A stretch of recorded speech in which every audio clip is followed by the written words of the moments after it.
baarlamaanka Soomaaliya ayaa intii xilligii ku meel gaarka lagu jiray taageero dhinaca dhaqaalaha iyo mid farsamaba ka heli jiray hay'adda Mareykanka ee National Democratic Institute ee NDI taasi oo fadhigeedu yahay magaalada Washington hase yeeshee xarumo ku leh dalal dhowr ah oo caalamka ku yaala. haddaba taageeradaasi Mareykanka uu taageeri jiray baarlamaanka Soomaaliya weli ma socotaa mise waxba iska bedelay? su'aashaas iyo kuwa kale ayaan weydiiyey Maxamed Cabdirasaaq oo horay u hayso duwaha xafiiska Soomaalida hay'adda NDI haatanna madax ka ah hay'adda Somaliwan oo ah hay'ad ka shaqaysa arrimaha waxbarashada iyo wacyigelinta bulshada. wallahi horta aniga waxaan mar walbaba ka jeclaan lahaa rabay shaqadan waan rabay xataa mar ka sii horeysay intaan ka hor inaan tago inta aanu ka hadlayno kaalmo ama wadanka uu ka helayo dibadaha.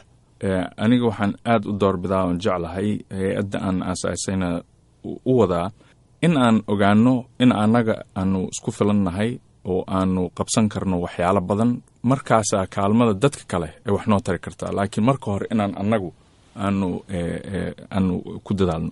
su-aashaada gaarka ah haddaan usoo noqdo Maraykanku waxa uu damacsan yahay waxaa ka mid ah in sanadkan ilaa iyo 3 sano soo socota uu ku baxshay ama uu ku dhawaaqay $24 milyan inuu ku baxsho waxyaalahan dawlad wanaaga ay ka mid tahay.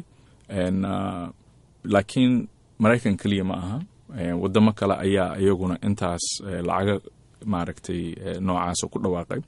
lacagahaas qaabka loo bixiyo iyo qaabka maaragtay shaqada loogu qabto iyo wixii markii ay Soomaali soo gaaraan runtii sidii aan anaga Soomaali ahaan u jeclaan lahayn ama uga faa'iideysan lahayn uma helayno wixii Soomaalidu waxay ku maahmaahdaa biyo sacbadaada looga dhargaa.